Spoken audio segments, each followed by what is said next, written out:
माननीय निशिकांत दुबे जी।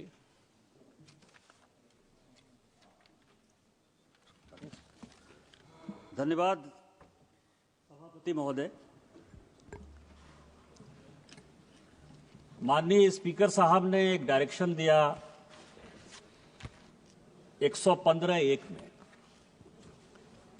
और ये कहा सभापति महोदय लीडर ऑफ द अपोजिशन को कि जब आप कोई चीज बोल रहे हैं तो उसको ऑथेंटिकेट करिए। और उनके 6 ऐसे पॉइंट हैं राष्ट्रपति अभिभाषण में जिसके समर्थन में मैं बोलने के लिए खड़ा हुआ हूं, जिसमें मुझे लगता है कि इस पूरे पार्लियामेंट का जो एक उद्देश्य है बनने का, जो कॉल एंड सगदर कहता है कि लीडर ऑफ द अपोजिशन वैसा होना चाहिए जिसको पार्लियामेंट्री स्किल के बारे में, रूल के बारे में, कंट्री के बारे में, देश के प्रधानमंत्री के बारे में, देश की स्वतंत्रता के बारे में, सॉवरेनिटी के बारे में पूरी जानकारी होनी चाहिए। और मैं बड़े ही दुखी मन से यह बात बोलने जा रहा हूं कि वर्षों बाद ये चौथा मेरा टर्म है। इस चौथे टर्म में मुझे पहली बार एक ऐसा लीडर ऑफ द अपोजिशन दिखाई दे रहा है जो दुनिया में भारत कैसे कमजोर हो, देश के कैसे टुकड़े हो, किस तरह की विदेशी ताकतों के साथ मिलकर यहां की सोसाइटी को बरगलाया जाए, गलत बयानी किया जाए। और इस पार्लियामेंट में 105 जो हमको मिला हुआ अधिकार आर्टिकल 105 में फ्री एंड फेयर डिस्कशन का, उस फोरम का मिसयूज करके पूरे देश को गुमराह किया जाए। इसीलिए आपके माध्यम से मेरा विपक्ष के नेता पर आरोप भी है और उनको चैलेंज भी है और आपसे आग्रह भी है सभापति महोदय कि मैं जितनी बातें कह रहा हूं उस सबको मैं ऑथेंटिकेट करूंगा। और यदि राहुल गांधी जी में, लीडर ऑफ द अपोजिशन में हिम्मत है तो वो सारी बातों को ऑथेंटिकेट करें, नहीं तो वो फ्लोर ऑफ द हाउस इस्तीफा दें। सबसे पहला सवाल उन्होंने 6 ऐसे पॉइंट के, मैं 6 विषय पर जो है आपके सामने और पूरे देश को ये बताना चाहता हूं। सबसे पहले उन्होंने कहा कि this phone is not made in India, this phone is assembled in India. और ऐसे करके जो है उन्होंने फोन दिखाया सर, ये फोन ऐसे दिखाया सर। अब आप समझिए सर, अपने दिल से जानिए पराये दिल का हाल। कांग्रेस ने इस देश को किस तरह से विदेशियों के हाथ गिरवी रख दिया, ये मैं कहानी बताना चाहता हूं। ये मैं पेपर लेकर आया हूं सभापति महोदय। ये ITA 1 जब चिदंबरम इस देश के वित्त मंत्री थे, चिदंबरम जी इस देश के कॉमर्स मिनिस्टर थे, 96-97 में इंटरनेशनल टेलीकॉम एग्रीमेंट ITA 1, ये पूरे देश को जानने का सवाल है। ITA 1 में उस वक्त केवल 14 कंट्री सिग्नेटरी थे। पूरी दुनिया में 195 कंट्री है। चाइना उस सिग्नेटरी नहीं था, उसका पार्ट नहीं था। लेकिन इस देश को बेचने के लिए जो सॉफ्टवेयर, हार्डवेयर, इलेक्ट्रॉनिक्स, टॉयज, ये सब जो पूरी दुनिया में बनाते थे मैन्युफैक्चरर, यूरोपियन यूनियन के दबाव में इस सरकार ने और उस तत्कालीन वित्त मंत्री ने पैसे लेकर उस एग्रीमेंट को साइन कर लिया। और क्या साइन कर लिया ITA 1? कहा कि कोई भी कंपोनेंट आप लेकर आ जाओ, कोई भी कंपोनेंट हार्डवेयर का, इलेक्ट्रॉनिक का, टॉय का, कोई भी लेकर आ जाओ, 0% ड्यूटी लगेगी, 0% ड्यूटी। और जब आप वो एग्रीमेंट साइन कर लिए, धीरे धीरे करके सभी चीजों पर 0% ड्यूटी हो गई। टॉय पर हम नंबर 1 हुआ करते थे, खिलौने सभी चाइनीज आ गए। जो ये मोबाइल है, ये मोबाइल चाइनीज आ गया, इसके जो इक्विपमेंट है वो चाइनीज आ गए। आपने जब देश को बेच दिया, संजोग से ये पीयूष गोयल जी आ गए, कॉमर्स मिनिस्टर हैं, तो रोपा पेड़ बबूल का आम कहां से हो? आपने देश को बेच दिया, गिरवी रख दिया। 2014 के बाद जब इस देश में माननीय प्रधानमंत्री बने, उन्होंने कहा मेक इन इंडिया को आगे करेंगे, हमारे देश में मैन्युफैक्चरिंग सेक्टर आगे जाएगा। सारी टेलीकॉम कंपनियों को उन्होंने कहा आज तो असेंबलिंग हो रही है। और पीयूष गोयल जी मुझसे ज्यादा बोलेंगे कि 2015 में जब ITA 2 आया कि इसको साइन करना है, तो माननीय पीयूष गोयल जी ने जाकर, इस सरकार ने जाकर माननीय प्रधानमंत्री जी के आदेश पर ITA 2 का सदस्य आज तक हम नहीं बने। और यही कारण है कि हम आज इस मोबाइल के नंबर 1 मैन्युफैक्चरर हैं। आप ऑथेंटिकेट करो। आप AI की बात कर रहे हो, आप प्रधानमंत्री को मैन्युफैक्चरिंग समझा रहे हो, प्रोडक्शन समझा रहे हो, कंज्यूमर समझा रहे हो।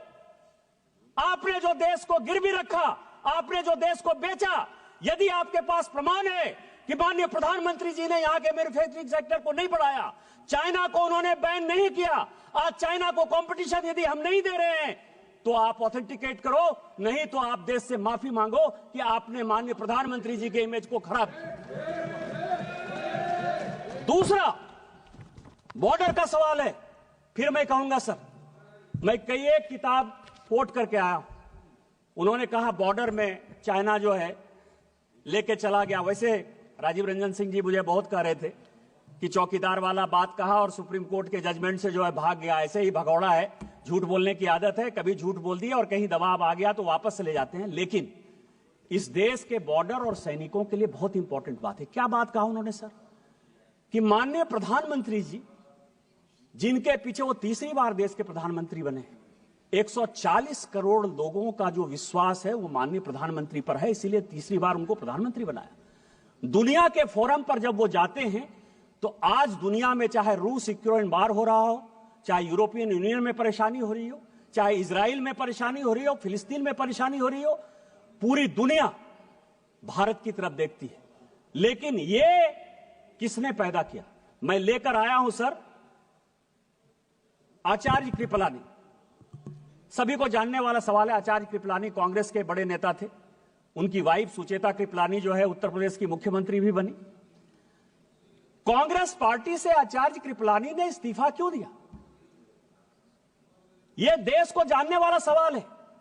जब पंचशील के समझौते पर, हिंदी चीनी भाई भाई के नाम पर, जब नेहरू ने पंचशील एग्रीमेंट साइन करने का विचार किया तो आचार्य कृपलानी ने कांग्रेस में उनका विरोध किया।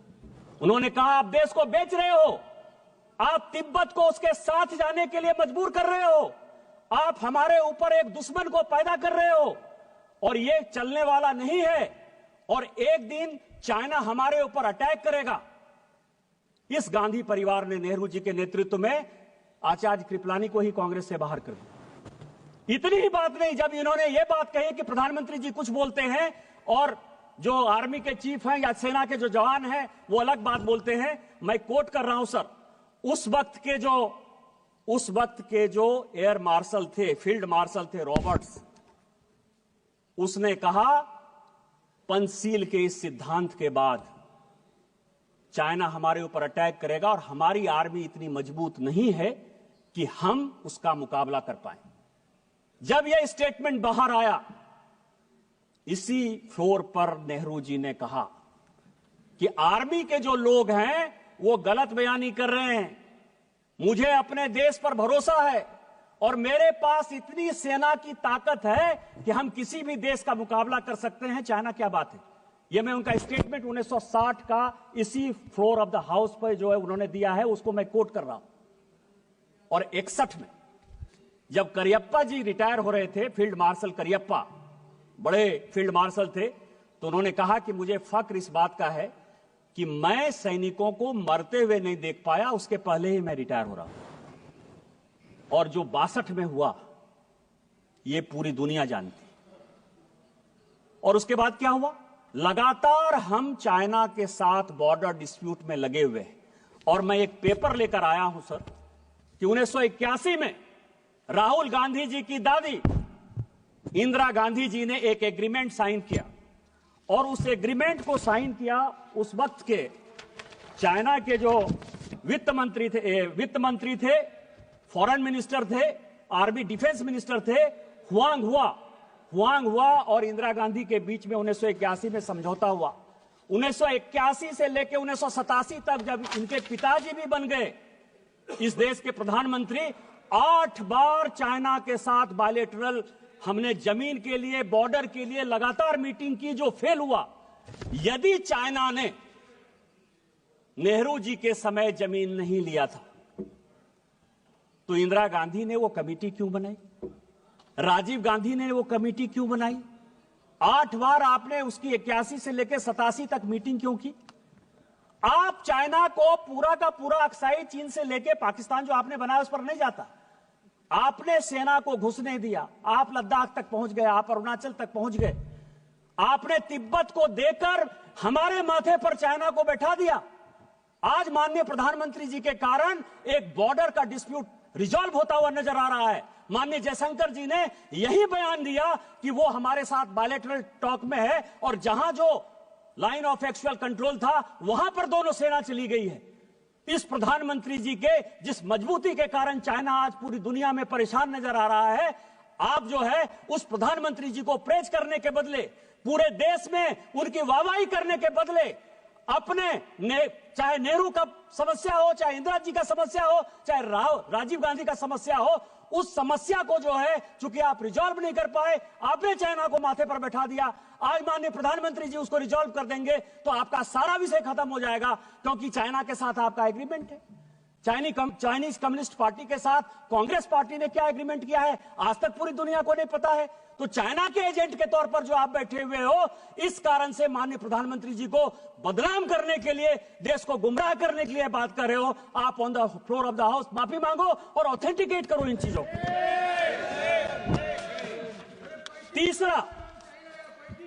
तीसरा बात उन्होंने कहा सर जयशंकर जी के बारे में, अमेरिका के बारे में, कि हम जो है, जयशंकर जी लगातार जाते रहे कि माननीय प्रधानमंत्री जी कैसे जो है ट्रंप से मिलेंगे।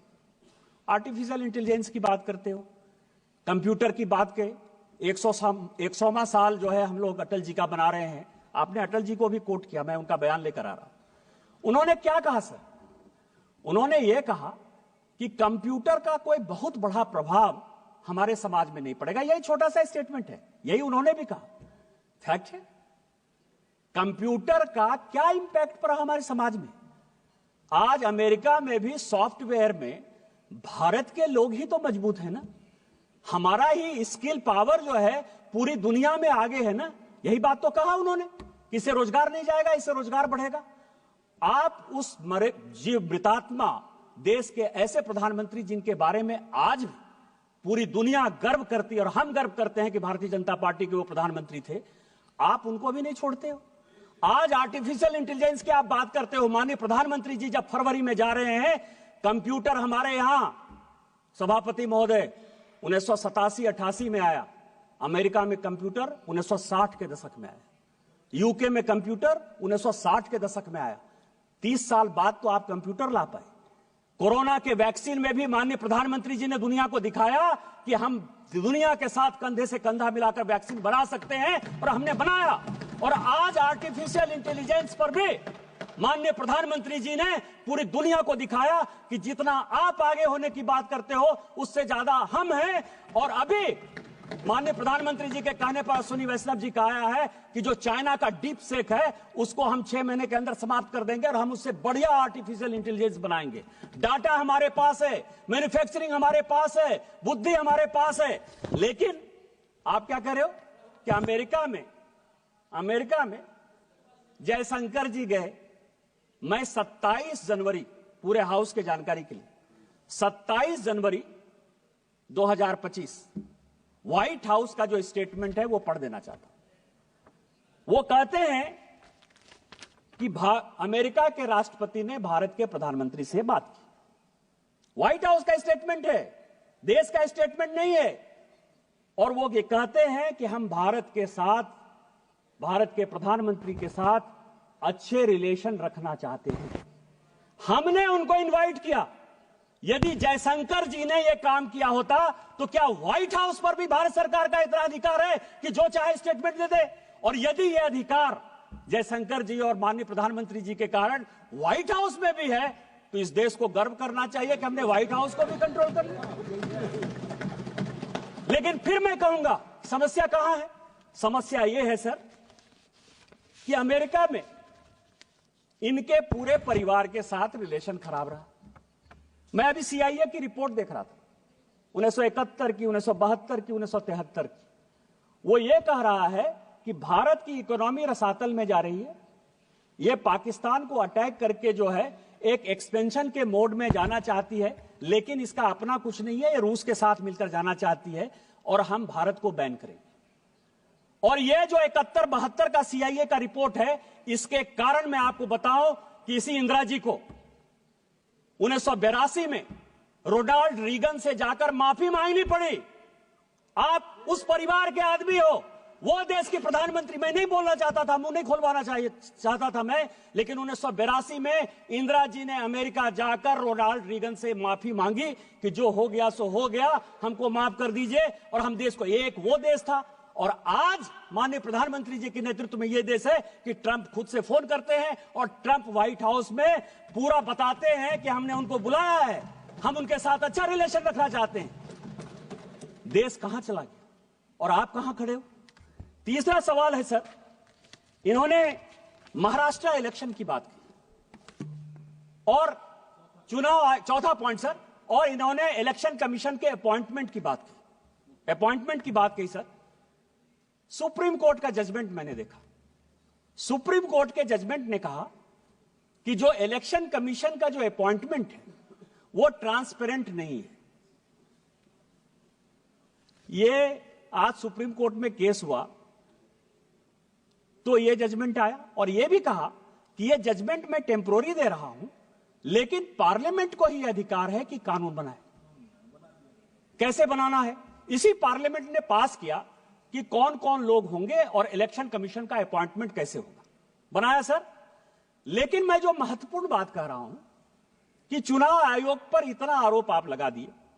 एमएस गिल चुनाव आयुक्त थे, मुख्य चुनाव आयुक्त थे, रिटायर हुए सर, कांग्रेस पार्टी के सदस्य हो गए, राज्यसभा से मेंबर हो गए और देश के मंत्री हो गए स्पोर्ट्स के।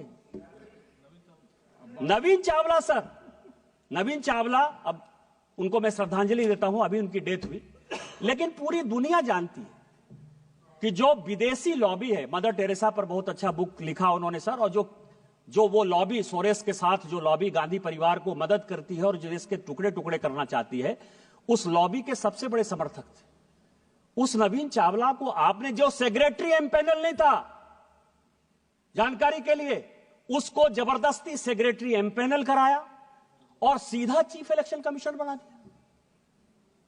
आज यदि सुप्रीम कोर्ट के आदेश के बाद हम कानून चेंज करके लेकर आए और उसमें आप भी बैठोगे, पैनल हम देंगे, तो इसके पहले तो आपने कभी लीडर ऑफ द अपोजिशन को नहीं पूछा। जब तक 2014 तक सरकार रही, मैं राहुल गांधी जी, पूरी कांग्रेस पार्टी और पूरे विपक्ष को चैलेंज करता हूं कि आपने इलेक्शन कमिश्नर के अपॉइंटमेंट में, चीफ इलेक्शन कमिश्नर के अपॉइंटमेंट में एक बार भी किसी विपक्ष के आदमी से कंसल्ट किया है? आजादी के 1950 से लेकर 2014 तक आप अपने चपरासी को, अपरासी को, कार्यकर्ता को, जिसको आपने चाहा जो है इलेक्शन कमिश्नर बना दिया। 100 चूहे खाकर बिल्ली चली हज को। आज हम ट्रांसपेरेंसी के साथ आगे बढ़ रहे हैं और उसके बाद आप चुनाव पे जो ताकतें ऐसी हैं जो भारत की डेमोक्रेसी को कमजोर करना चाहती हैं, उन ताकतों के साथ मिलकर आपने जो है पूरा का पूरा महाराष्ट्र इलेक्शन का जो है हिसाब किताब दे दिया। मैं कुछ सीटें लेकर आया हूं सभापति महोदय, बस 2-4 मिनट में खत्म कर दूंगा स्पीकर महोदय। एक ही सेकंड केवल 2 मिनट। नहीं, आप बैठिए, फिर आपको अच्छा, एक ही सेकंड। हाँ, इस महत्वपूर्ण चर्चा पर लंबी सूची है, इसीलिए सभा की अनुमति हो तो सभा की कार्यवाही 11 बजे तक बढ़ा दी जाए। बोलिए। सभापति महोदय, महाराष्ट्र इलेक्शन में सभी ईवीएम पर आ जाइए, ईवीएम पर आ जाइए। ईवीएम किसने लाया? हम लेकर आए ईवीएम। मैं जब 2009 में पहली बार सांसद बना तो ईवीएम से ही जीत कर आया। आपकी सरकार बन गई, ईवीएम, इसका मतलब कि आप चोरी कर देते ईवीएम में? आप बताओ देश को कि ईवीएम जो है मैनिपुलेट होता है। नवीन चावला के माध्यम से हमने मैनिपुलेट कर लिया, एमएस गिल के माध्यम से हमने मैनिपुलेट कर लिया।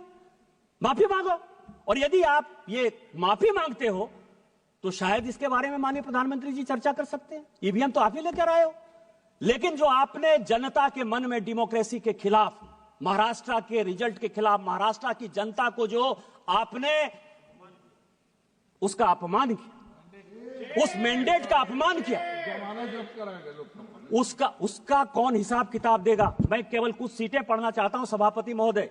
अकोला वेस्ट 18,000 वोट पड़ा, ठीक है, आपकी बात मैंने मान लिया। 1,000 से लेके 70,000 तक वोट जो है किसी किसी विधानसभा में बढ़ा है। अकोला वेस्ट 18,000 वोट बढ़ा, जीती कौन? कांग्रेस। नागपुर वेस्ट 22,000 वोट बढ़ा, जीता कौन? कांग्रेस। नागपुर नॉर्थ 23,000 वोट बढ़ा, जीता कौन? कांग्रेस। यवतमाल 13,000 वोट बढ़ा, जीता कौन? कांग्रेस।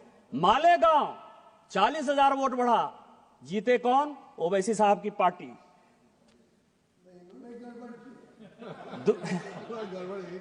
धानुआ 17,000 वोट बढ़ा, सीपीएम। भिवंडी 40,000 वोट बढ़ा, समाजवादी पार्टी। और मुंबई नॉर्थ 41,000 वोट बढ़ा, NCP Sharad Pawar. Kindly conclude sir. आप ये समझें, ये विधानसभा वाइज सभी पॉलिटिकल पार्टी चुनाव जीती है सर। आप किस तरह की बातें करते हो? हम लोकसभा में वहां कम सीटें लाए तो उछलने लगे कि जनता आपके खिलाफ। और आज जो है, हम जब जीत गए तो आप जो है जनता को गुमराह कर रहे हो इस डेमोक्रेसी के खिलाफ, इलेक्शन कमीशन के खिलाफ। और जो टुकड़े टुकड़े गैंग के आप सरदार हो, उस टुकड़े टुकड़े गैंग में इस देश को टुकड़े टुकड़े करने की जो साजिश है वो आप कर रहे हो। आप ऑथेंटिकेट करो कि आपने जो है गलती की और आप जो है गलत बात बोल रहे हो। इसके बाद सर लास्ट पॉइंट एक और बस अंतिम पॉइंट सर, कि जातिगत जनगणना हो, ओबीसी को अधिकार मिले, एससी को अधिकार मिले, एसटी को अधिकार मिले, इससे कोई भी आदमी परहेज नहीं करता है। उस तेलंगाना का ही जो जनगणना आया है हाउस के लिए, 54% पर जो माननीय प्रधानमंत्री जी ने यहां कहा, और यह देश को जानने वाला सवाल है, खासकर पिछड़ों को और अति पिछड़ों को जानने का सवाल है। इस देश में 27% रिजर्वेशन इसलिए मिला है कि ओबीसी का पॉपुलेशन 54%। आज जो तेलंगाना की रिपोर्ट आई, जो आपका भी राज्य बगल का पड़ोसी राज्य है सर, वो कह रहा है कि 46% ओबीसी। क्या होगा? और उसमें क्या कर रहे हैं? वो मुसलमानों को जोड़ दे रहे हैं। ओबीसी में वो मुसलमानों को जोड़ रहे हैं। माननीय प्रधानमंत्री जी ने कहा है कि जब तक मैं इस देश का प्रधानमंत्री हूं और भारतीय जनता पार्टी का एक भी कार्यकर्ता है, वो ओबीसी के आरक्षण को बैकडोर से कभी भी मुसलमानों के पास नहीं जाने देगा। ये जो वोट बैंक की राजनीति है, इस वोट बैंक की राजनीति यही करने के लिए प्रेरित कर रही है। पिछड़ा, जिस पिछड़े की बात कर रहे हो, उस पिछड़े का सबसे बड़ा नेतृत्व करता माननीय प्रधानमंत्री खुद सामने बैठे थे। ये आपको दिखाई नहीं दिया कि ओबीसी इस देश का प्रधानमंत्री है? अरे उस आदमी को तो मनमोहन सिंह जी की अभी डेथ हुई है ललन जी, उनको वो भी नहीं दिखाया कि माइनॉरिटी के आधार पर 10 साल मनमोहन सिंह जी एक माइनॉरिटी इस देश के प्रधानमंत्री थे। द्रौपदी मुर्मू शेड्यूल ट्राइब महिला इस देश की राष्ट्रपति हैं। रामनाथ कोविंद शेड्यूल कास्ट इस देश के राष्ट्रपति हुए। आप किस तरह की बातें करते हो? आप बिजनेसमैन की बात करते हो। आज ही बड़ा बड़ा अखबार में तुलसी तांती का जो है एड छपा है। तुलसी तांती कौन है? शेड्यूल कास्ट नहीं है, टाटा माइनॉरिटी नहीं है, पारसी नहीं है, अडानी जी जैन नहीं है, वेदांता के अनिल अग्रवाल साहब जो है वो ओबीसी नहीं है, क्योंकि हमारे राज्य से आते हैं, वहां तो मारवाड़ी भी ओबीसी है। किस तरह की बातें कर रहे हैं? इस आदमी को ना कुछ आता है ना पता है। जो इसको लिखने वाले स्क्रिप्ट राइटर हैं वो भी किस बियाबान में रहते हैं, क्योंकि इटली से जब लिखवा के आओगे, सोरोस से जब लिखवा के आओगे, तो इस देश को टुकड़े कैसे किया जाए, इसके अलावा आपके पास कोई नहीं विषय है। मैं कंक्लूड करते हुए सभापति महोदय, आपके माध्यम से यह आग्रह करता हूं कि इस 6 पॉइंट के बारे में वो ऑथेंटिकेट करें, नहीं तो स्पीकर के डायरेक्शन के खिलाफ उनके ऊपर प्रिविलेज हो और उनको जो है इस पार्लियामेंट से बाहर करिए, तभी ये देश बचेगा। आपने मुझे मौका दिया। इन्हीं शब्दों के साथ जय हिंद जय भारत। माननीय मंत्री जी श्री किरण रिजिजू जी। सर, आज